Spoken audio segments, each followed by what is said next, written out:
Hey guys, welcome back to The Writer's Lens. This is your host, JC Alfelto, and this will be the first episode in that series I was talking about just about a month ago with the stories I like, stories I love, stories I hate. So stick around here for some new content in this snappy little series I'll be doing here on The Writer's Lens.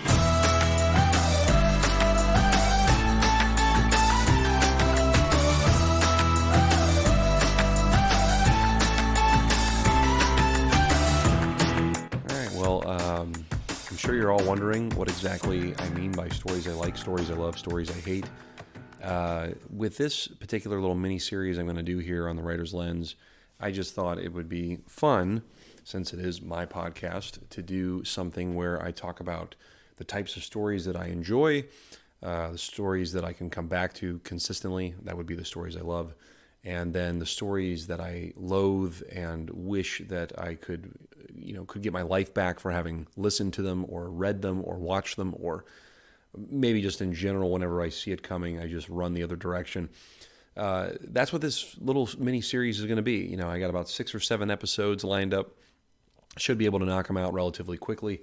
And then we'll be back on some more fun stuff here as spring begins to roll in and summer begins to roll in here, which I am looking forward to after this incredibly cold 7 to 8 weeks of winter that we've had here in the Western Hemisphere. But anyway, enough of me complaining. I'm not supposed to complain till the end of this when I get to the part about where I hate stuff. So let's just get into the things that I like. So stories I like, just to kind of give a little bit of an idea here of what we're aiming for with this series. Stories that I like are stories about dinosaurs, which you might be going, okay, crap. I didn't expect that this would be the kind of series that you're doing. Trust me, stick around. If you're not the biggest fan of dinosaurs, I will have more content that does not revolve around just dinos and things of that in other future episodes. But if you're willing to stick around with me on this one, let me explain. Dinosaur stories for me, so you might have noticed by now I'm a guy, I'm a male, and as a young boy, dinosaurs are something that just really capture your imagination when you're a kid. I mean, anything big, anything larger than life, whether it's dad, whether it's somebody like dad, for instance, or big people, animals that are ferocious, these kinds of things stick with you when you're a little kid. And when you're a little boy, this concept of dinosaurs are almost like dragons. They're these huge hulking creatures. Nobody's ever seen them that are alive today. We speculate about how they behaved. We speculate about what they did. We even speculate about how long or they might have lived or what they did while they were here. But the fact of the matter is that the dinosaur is this mysterious and very curious thing to a young boy's mind. And so dinosaurs, it's a very natural thing for a young person to gravitate towards when you're little. I had tons and tons of toys of dinosaurs, and I remember watching cartoons like We're Back, A Dinosaur Story. There were TV shows like Denver the Last Dinosaur. The TV show Dinosaurs was on. You can see a theme here that no one really deviates that much from the term dinosaur when they make a show. But on that note, not every dinosaur story is good. Okay, not every dinosaur story has ever been good, and of course that might be for later in this show. But for the majority of the time, when you're a kid, it doesn't matter, because as long as a giant animal with spikes on their back or teeth in their mouth and a long tail shows up, you are excited. You are ready to listen or watch or read whatever it is that has to do with that. So that's kind of my way of kickstarting this thing, is talking about stories I like, which are stories about dinosaurs. As for stories I love, one in particular rises above the rest when it comes to dinosaurs, and you probably would have guessed it by now, and that is the original Jurassic Park, the OG of the franchise. So much to say about this film, about the book by Michael Crichton, which was genius, just perfect timing, I guess, as far as his book was concerned. But just the setting of Jurassic Park, for those who saw the movie in theaters, if you were lucky enough to see it in theaters, the atmosphere of the film is something I'll never forget. I was probably about 10 years old, and my parents thought it was a good idea. I think my dad thought it was a good idea to take me to the movie theater to watch this film, and it totally scared the bejesus out of me, especially when, arms of people are falling on other people that have been eaten. The whole scene in the kitchen with the two raptors and the kids, again, completely and utterly had me crapping myself or peeing myself. Maybe not literally, but at least in a figurative sense when I was in the movie theater watching it. The dinosaurs themselves, the designs on these guys were phenomenal. I mean, the Tyrannosaurus Rex, I think this was one of the first times we got to see a T-Rex walking in the way that it did with its, with its tail behind it, not dragging around. Even the scope of its skull, the way that was designed was really impressive.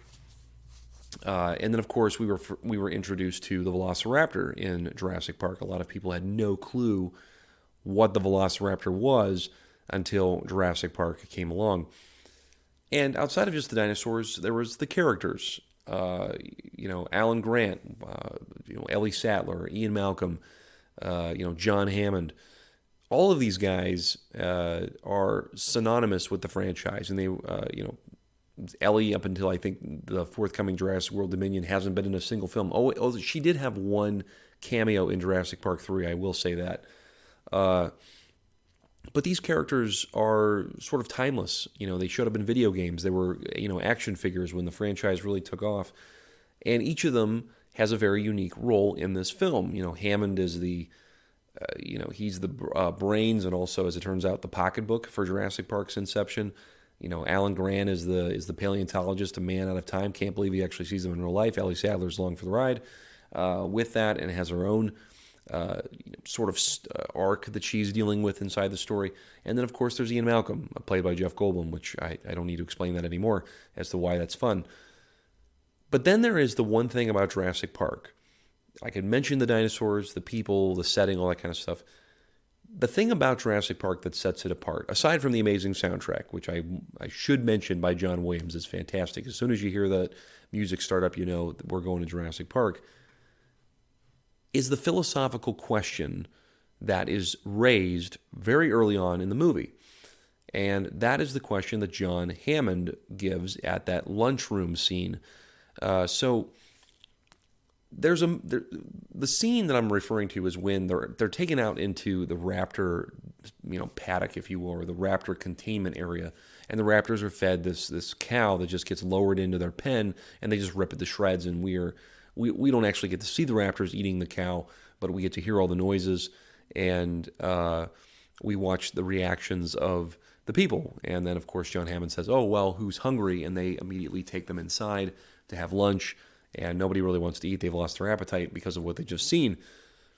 But the conversation in the lunchroom with the philosophical question of how can we stand in the light of discovery and not act is the crux of Jurassic Park. It is this idea of what can man do when he is able to create something other than more humans. What will human beings do if they have this sort of power? And of course, that power that we're talking about is a power that is typically reserved for God. It's not typically reserved for us as human beings in light of our technological advances, creating new life. Something like dinosaurs that are not human seems to be a bit of a tricky subject. And of course, being that it is a science fiction film, it teeters into that land of, well, we're kind of being like Dark Prophets again, being science fiction, but it's still a good question. And Malcolm, his character, Alan Grant, Ellie Sattler, everybody pretty much voices their concern over Hammond's park, and rightfully so again. Because, these are creatures that could basically tear you limb from limb, and nobody really knows the wiser. And the fact that they're pretty much mutations, they're not like true dinosaurs, because there's that really kooky explanation in the beginning as to how the dinosaurs are actually made, which is included in the film. You actually feel like you're in science class when you're watching that part where they're being told how the dinosaurs are made. But it's this question. It's this question of how can we stand in the light of discovery and not act? When they're out in the cars later on after they've had this discussion in the lunchroom, which I won't spoil too much of it, you can go back and watch it yourself. Ian Malcolm makes this comment. He says, God creates dinosaurs, God destroys dinosaurs. This is sort of a joke as they're watching. They're trying to figure out where the animals are, and nothing's going right. But then things really go wrong when the power goes out, of course. But anyway, Malcolm says God creates dinosaurs, God destroys dinosaurs. God creates man, man destroys God, man creates dinosaurs. And again, this gets back to that philosophical question. What will man do when he can create things other than himself? When he can create life that is not another person, that is not another human being, whether it's a boy or a girl? What will mankind do when they have this power of creating life, seemingly from nothing, being able to mix some things around and create these dinosaurs? And as I'm segueing into the stories I hate, you might already know where I'm going with this, but the stories that I hate when it comes to dinosaur films are all of the Jurassic Park sequels. I shouldn't say that I hate all of them, but I really strongly dislike them. They're entertaining, in some respect. Jurassic World, the reboot, which was basically Jurassic Park 2.0, was semi-entertaining. But for me, none of these films, after the original, the OG, really dive back into this original question of what does it mean for mankind to create life that is not him, that is not made in his image? What does that look like? And I get it, if you're going to make a franchise, if you're going to explore this, you have to take it into its logical next conclusion. And one of those spaces, of course, was InGen. InGen was going to make these sort of bioweapons out of the dinosaurs. And, you had this scene with Dennis Nedry in the first one where he's stealing embryos and he's going to sell them on the black market or something. And they're going to, make dinosaurs on another island or whatever it was. And that was all very speculative. And, we didn't know where that was going to go. And maybe that was going to be part of the sequel. Who knows? But getting back to this question about creation and discovery, what should mankind do? And how do you explore that even when you have this big franchise now on your hands? The Lost World for me was entertaining. It was, obviously it was the sequel to the original Jurassic Park. But the thing, aside from the philosophical question that seems to kind of be waylaid in this, is the dinosaurs lose their mystique for me. That was another thing about the Jurassic Park sequels, and the reason why they tend to suck is because the dinosaurs go from being almost a supernatural force, where in the first movie the raptors they're new, of course, but they're smart, and there's almost a villainous aspect to them that you can kind of genuinely fear, and you know that if they're in the room, you're in deep trouble. It's kind of like if you're in the water with Jaws, your chances of surviving are about 1 in a million. It's just not going to happen. And as the series goes on, the raptors basically get watered down. In Lost World, they turn into wolves in the high grass, where humans make the incredibly stupid decision to run through high grass, and the raptors are killing them, as though they're lemmings. Oh, whoopee ding, it could have been lions, it could have been wolves in that scene. It didn't have to be raptors, but of course it was, because it was the Lost World. And then, of course, there are those scenes later on where Malcolm is literally standing toe-to-toe with a raptor, and the raptor can't kill him. Or another raptor is jumping through a windshield for no reason. Another raptor, gets kicked by a gymnast and is impaled on a tractor or whatever that was. They lose this supernatural quality of being something that you just don't mess with. And they kind of become these bumbling monsters after the first film. And even the T-Rexes to some degree, because now they're parents. We've now projected them to be parents, and as long as we return the child to them, they won't think twice about eating us. That, of course, is stupid. That's just is a dumb thing. None of that makes any sense. So again, you take these dinosaurs, these majestic creatures with this wonderful soundtrack that John Williams puts together that is both, somewhat morbid but also beautiful at the same time, and ominous, all wrapped in one. And by the time I get to the end of the second movie and I start the third one, which tried to recapture some of that, by the way, I don't get that feeling anymore. I do not get the feeling that these are some really, really special animals. If anything, I just think that they're monsters on an island that are just trying to break free. And again, back to the philosophical questions. How did dinosaurs survive on an island for years all by themselves? I mean, what about the ecosystem? Was there no desire to go and look into that? We just wanted to get to all the really fun scenes where people are on motorcycles, zipping around, apatosauruses and, taking down corythosaurs, with nets and things like that. And, ooh, this will be fun. None of it really helps that original philosophical question of what can man do when he creates. And I guess you could say that this is the next step is, we have to find out how to control it. And Jurassic Park 3, I think, kind of tried to get back to that. And I'm trying not to get too ranty on this, but you can probably tell how passionate I am to some degree about this and why I just have such a hard time with these sequels. And I'm only on Jurassic Park 3. But they try to get back to this idea that the dinosaurs, they have a habitat that in an ecosystem where mankind just doesn't belong. And yet they still come across as being these marauding monsters. They don't come across as the dinosaurs that they were in the first couple of films. The philosophy, that philosophical question seems to have been thrown to the wayside in favor of new action scenes, which really have little to no buildup. And then, of course, like I said, the watered-down raptors. By the time we get to the raptors in Jurassic Park 3, now they're almost like an indigenous people group living on the island. As long as you return the eggs to them, they won't rip your face off. Stupid. Okay, again, just stupid. Just 2 movies ago, they would have, torn us limb from limb. They would have organized a way or set a trap to kill you. And, of course, now I'm supposed to believe that if we give them both their eggs back, they're just going to run off into the distance. And, nobody is really going to care, as long as you make that noise with the, the raptor, whatever it was, the raptor vocal cords or whatever it was that they decided to make. Anyway. And then if I really wanted to get down the rabbit hole and talk about Jurassic World, which was literally Jurassic Park 2.0, basically the same storyline. They did exactly to that as what they did with Star Wars: The Force Awakens, which, spoiler alert, maybe I'll cover Star Wars later in some other episode. The Force Awakens, which was A New Hope 2.0, Jurassic World was Jurassic Park 2.0. I mean, it was the same exact storyline. Big park opens, power gets lost, a giant meat eater starts wreaking havoc. 2 young kids are stuck out in the middle of the park trying to get back to their relatives. A powerful dignitary is overseeing the project and, is the sort of visionary. And, in this one, he actually meets a very grisly end, unlike the one in the first one. And a lot of random people die because of the dinosaurs getting loose, and the raptors naturally kill a lot of people.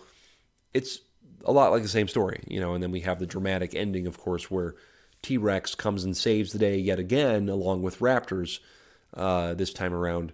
Again, it's basically Jurassic Park 2.0. So it was a reboot. Yeah, it was a total reboot. We know it was a reboot, but come on, guys, I just can't get behind it. I just cannot get behind that concept. I did a hindsight episode on this too, by the way, which is why I have a lot of content here in terms of this particular kickoff episode of Stories I Like, Love, and Hate. But that's just it. That's just it for me as far as this entire franchise is concerned. Yeah, I know that Jurassic Park Dominion or Jurassic World Dominion is coming out soon. I don't have high hopes for it. Fallen Kingdom was not that good either. And so I don't have high hopes for Dominion. I really don't. They can throw as many giant meat-eating carnivorous dinosaurs into the mix like Giganotosaurus for this one. It really, really doesn't matter. It's still going to come down to being pretty much the same thing as it was before, which is going to be maybe a lot of nonsense. Although it is cool that Ian Malcolm, Alan Grant, and Ellie Sattler are going to be in it. But and I'll probably watch it, of course. But again, I don't have high hopes for this film either way. So I'm hopeful that I will be disappointed in my projected disappointment, if you will. So anyway, so that's kind of a taste of Stories I Like, Stories I Love, Stories I Hate.